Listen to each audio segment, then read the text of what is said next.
Gubernur Bali Iwayan Koster kembali menjadi sorotan setelah menolak timnas Israel masuk ke wilayahnya. Kali ini Gubernur Koster menolak kontingen Israel untuk ikut serta dalam ANOC World Beach Games di Bali Agustus mendatang. Menurutnya penolakan itu berdasarkan amanat Konstitusi Republik Indonesia dan Peraturan Menteri Luar Negeri. Pada Permenlu itu disebutkan Indonesia tidak memiliki hubungan diplomatik dengan Israel. Ketua Komite Olimpiade Indonesia Raja Sabta Oktohari mengatakan akan terus menjalin komunikasi dengan Gubernur Koster terkait penolakan atlet Israel yang akan bertanding di ANOC World Beach Games demi solusi terbaik. Saya akan terus berusaha untuk berkomunikasi dengan Pak Wayan Koster, Gubernur Bali, agar bisa mendapatkan titik temu, apapun keputusannya. Karena sejak awal kami tidak mau ada yang menjadi korban. Jadi kita berusaha, sekali lagi olahraga ini bahasa perdamaian. Kita menjunjung sportivitas tanpa emosional. Emosinya itu hanya pada saat pertandingan aja, atau pada saat teriak-teriak mendukung juara kita untuk bisa jadi juara. Sebelumnya, usai dilantik Presiden Joko Widodo di Istana, Menpora Dito Aryo Tejo memastikan ada 7 event olahraga internasional yang digelar di Indonesia. Salah satunya ANOC World Beach Games. Ia akan menjalin komunikasi dengan stakeholder terkait termasuk soal keikutsertaan Israel. Kan ada 7 event internasional, salah satunya Indonesia tuan rumah di bola basket dan World Beach Games. Pasti apa yang sudah dimulai ya tentunya otomatis akan kita teruskan dan juga maksimalkan pelaksanaannya. Dengan melihat pengalaman kemarin U20 Israel ya pasti mulai per hari ini saya akan coba bicara ke seluruh stakeholder yang ada, ya semoga kita bisa memastikan kelancaran jalannya dan juga menimbulkan titik temu lah. Ya mungkin karena kita anak muda semua kita temuin. Tim Liputan Media Group Network. Pemirsa, ajang ANOC World Beach Games 2023 di Bali Agustus mendatang dalam bayang-bayang ancaman pembatalan menyusul penolakan Gubernur Bali Iwayan Koster terhadap kehadiran kontingen Israel. Lalu sudah adakah solusi agar kegagalan Indonesia menjadi tuan rumah seperti Piala Dunia U20 tidak terulang lagi? Kita akan membahasnya bersama dengan Raja Sabta Oktohari, Ketua Umum Komite Olimpiade Indonesia dan anggota Komisi 1 DPR RI, Dev Laksono. Mas Okto, Mas Dev, selamat malam. Selamat malam, gimana kabarnya? Sehat, Mas Okto, Mbak Safiani? Ya, sehat. Malam, Mbak Happy, Bang Dev, Baik. apa kabar Bang Dev? Alhamdulillah sehat, Baik, Bang. Mas Okto dan Mas Dev, kita akan bahas lebih jauh mengenai tema ini usai jeda. Tetaplah bersama kami. Ya, baik pemirsa, Mas Okto, saya akan langsung ke Anda. Seakan kalau banyak pihak yang menyatakan seakan tidak mengambil pelajaran dari apa yang terjadi di Piala Dunia 20 gagalnya Indonesia menjadi tuan rumah. Pesan Presiden juga mengatakan jangan campur adukan politik dengan olahraga. Namun untuk acara World Beach Games 2023 di Bali kembali ada penolakan dari Gubernur Bali Iwayan Koster.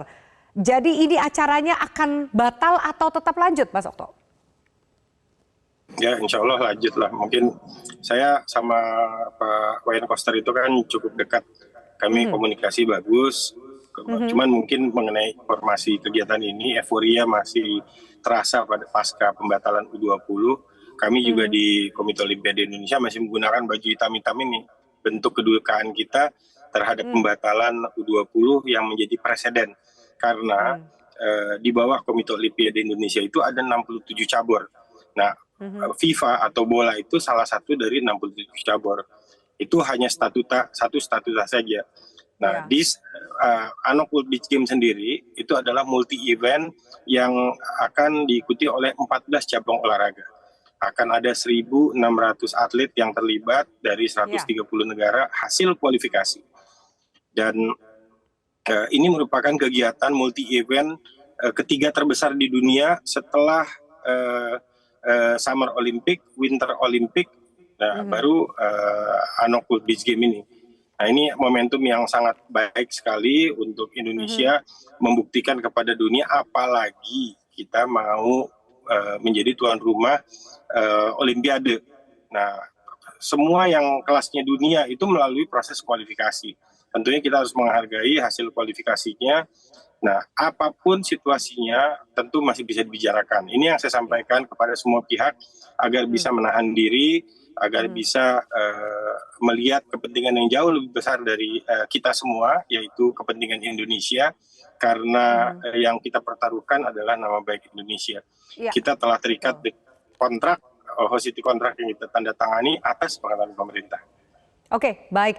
Mas Dev, dari Komisi 1 sendiri ini Permenlu nomor 3 2019 kembali digunakan untuk pihak yang menolak, termasuk juga digunakan oleh Gubernur Bali yang mengatakan memang penolakannya ada dasarnya. Sebenarnya dari tanggapan dari Komisi 1 sendiri, seperti apa sih isi Permenlu yang katanya sebenarnya hanya berlaku untuk pemerintah daerah namun tidak berkaitan dengan event internasional. Namun jawabannya Mas Dev dan penjelasannya kita akan sambung dialog ini usai headline news berikut ini. Tetaplah bersama kami. Ya, baik pemirsa, kita lanjutkan Mas Otto dan Mas Dev. Kembali saya akan tanyakan sedikit, saya ulang pertanyaan saya sebelum jeda. Salah satu yang digunakan sebagai dasar penolakan dari Gubernur Bali, Iwayan Koster, adalah adanya Permenlu nomor 3 tahun 2019. Bagaimana dari Komisi 1 sendiri melihat apakah memang Permenlu nomor 3 tahun 2019 ini kuat untuk dijadikan dasar penolakan kehadiran kontingen Israel dalam event internasional, salah satunya event olahraga? Baik. Nah, kita bahas dulu Permenlu tersebut ya. Permenlu tersebut adalah urunan dari Undang-Undang Otonomi Daerah yang mengatur sejumlah hal yang boleh diputuskan oleh daerah dan beberapa hal yang harus diputuskan oleh pemerintah pusat. Termasuk salah satunya adalah hubungan luar negeri. Nah, hubungan luar negeri itu memang harus diputuskan oleh pusat. Maka itu ada Permenlu. Nah, Permenlu itu hanya mengatur tentang protokoler bagaimana bila negara asing masuk, kerjasama luar negeri, nah, hal itu semua harus dikoordinasikan terlebih dahulu dengan pemerintah pusat. Nah, sebenarnya ketika kepala daerah melakukan suatu kebijakan seperti penolakan hal ini, seharusnya semestinya dibahas dulu dengan pemerintah pusat, bersurat dulu ke Kemlu, bersurat dulu bahkan kalau perlu ke Presiden, ke Istana melalui Setnek atau Sekap, sehingga jelas posisi pemerintah itu seperti apa. Nah, Presiden sudah menegaskan dan menjelaskan bahwa ini tidak mengubah posisi kita terhadap pembelaan kita terhadap masyarakat Palestina. Kita tetap menganggap bahwa ada suatu penindasan, suatu perampasan terhadap hak wilayah, dan kita tetap memperjuangkan hak-hak masyarakat Palestina di forum-forum internasional. Nah, jadi dengan adanya atlet dari Israel itu tidak mengubah sikap kita. Nah, dan masalah teknis tentang misalnya bendera, lagu kebangsaan Israel itu kan masalah teknis, itu bisa kita bicarakan, kita bisa carikan jalan keluarnya. Itu di sini ada Mas Okto, ada Menpora, ada Ketua Umum KONI-nya pun juga itu yang bisa rembukan untuk mendiskusikan untuk membahas hal-hal teknis tersebut. Akan tapi ketika kepala daerah mengambil porsi pemerintah pusat, nah itu sudah bertentangan dengan tupoksinya masing-masing.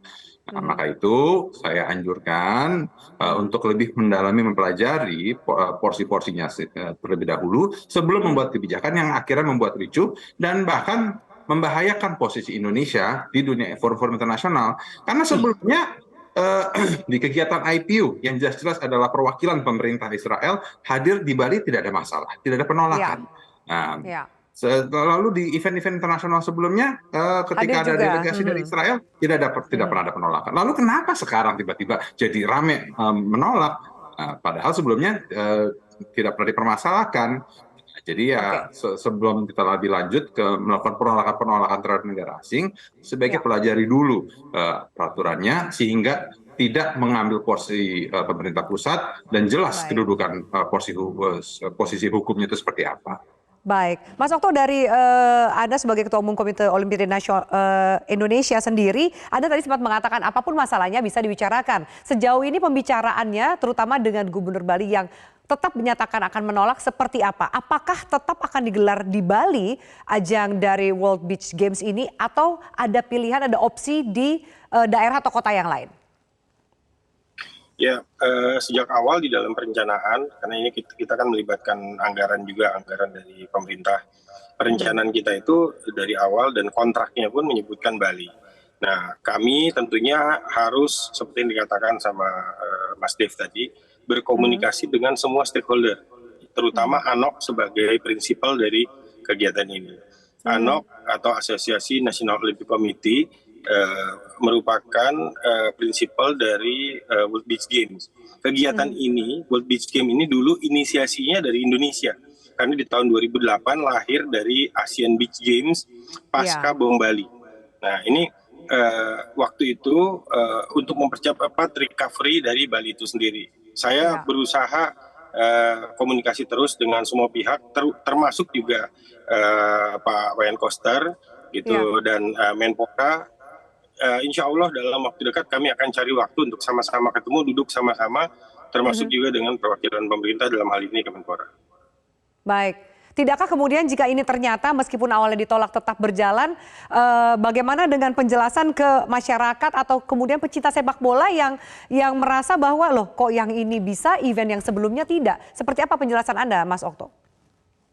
Ya, kalau bola itu menjadi bagian dari World Beach Game juga, karena di dalam World Beach Game ini ada beach soccer. Nah, beach soccer itu kan statutanya menggunakan statutanya FIFA. Kalau kemarin U20 itu hanya statuta yang kita pertaruhkan, yaitu under 20. Statuta FIFA. Nah, tetapi di sini ada BWF untuk air badminton, ada surfing, ada volley, ada bulu tangkis dan lain-lain. Semua itu memang tentunya punya cara masing-masing dalam menghadapi setiap permasalahan. Nah, saya berharap sekali lagi olahraga ini harus bisa menjadi alat pemersatu, bukan memecah belah. Makanya sejak awal saya bilang kepada semua pihak agar bisa menahan diri sampai kami mendapatkan solusi yang terbaik untuk semua pihak supaya jangan ada yang dirugikan. Oke, baik. Kalau tadi Mas Dev sempat mengatakan pentingnya menjaga nama baik Indonesia sebagai tuan rumah, termasuk di ajang World Beach Game ini. Apa solusi terbaik, pandangan dari Komisi 1 supaya kasus pembatalan Piala Dunia U20 dengan segala kekecewaan kita tidak terulang lagi di event ini? Ya gini, kita kalau lihat ke belakang ya, mulai dari G20 luar biasa, bahkan kalau ke belakang lagi Asian Games juga berjalan dengan luar biasa. Jadi nama Indonesia itu sangat baik untuk mengadakan event-event multinasional, bahkan yang sudah menginvolve seluruh dunia. Kalau misalnya hanya karena perkara-perkara teknis kecil saja, ini kita jadi permasalahan sehingga kita kehilangan kesempatan, kita kehilangan muka, rusak citra kita. Nah ini bisa berdampak kepada event-event ke depan. Apalagi kita sekarang sedang menjabat sebagai ketua ASEAN. Pasti akan juga melibatkan banyak negara-negara karena kan ASEAN itu ada ASEAN Plus 3, ada ASEAN Plus BRICS. Nah, jadi pasti akan mengundang banyak-banyak negara asing. Nah, ini akan selalu dipertanyakan kenapa Indonesia sepertinya terlalu bersikap sehingga mengganggu event-event internasional yang sudah terjadwal. Nah, jadi ya hal teknis ini harus segera dibahas. Saya yakin percaya Mas Okto dan juga Mas Menpora kita mampu melakukan diplomasi baik ke luar ataupun ke dalam. Kita tunggu hasilnya. Yang penting nama baik kita yang sudah dibangun luar biasa ini jangan sampai tercoreng hanya karena sikap-sikap yang sebenarnya bisa diselesaikan secara kekeluargaan lah. Oke, baik, kita harapkan seperti itu. Terima kasih Mas Okto dan juga Mas Dev untuk diskusi kita dalam Prime Time News pada malam hari ini. Salam sehat selalu.